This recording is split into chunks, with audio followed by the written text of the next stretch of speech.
Hey guys, Innovative Thinking here. Today I'm going to show you how to make these simple chains.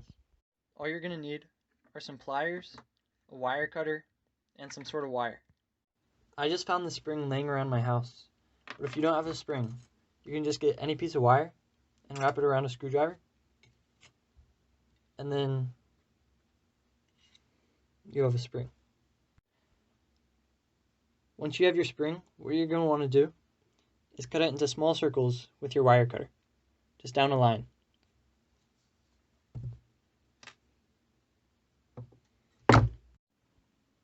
If the spring is too closely wound together, then you can take a piece of metal and put it in one of the ends and start spinning.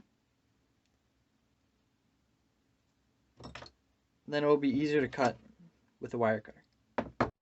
Once you have all the rings you want, you can start making the chain by opening one ring, then getting two closed ones and putting them in.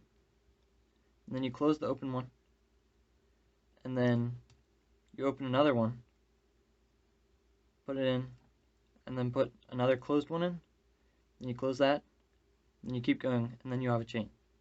While you can open and close the links on aluminum wire fairly easily with your hands, with something like steel wire, you're definitely going to need pliers.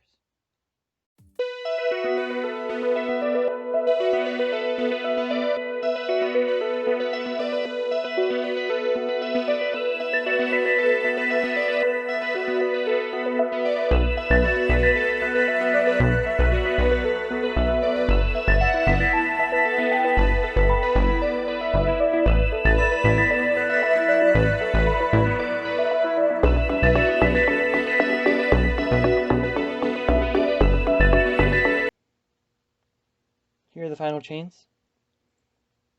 This one's aluminum, and this one is steel. Thanks for watching.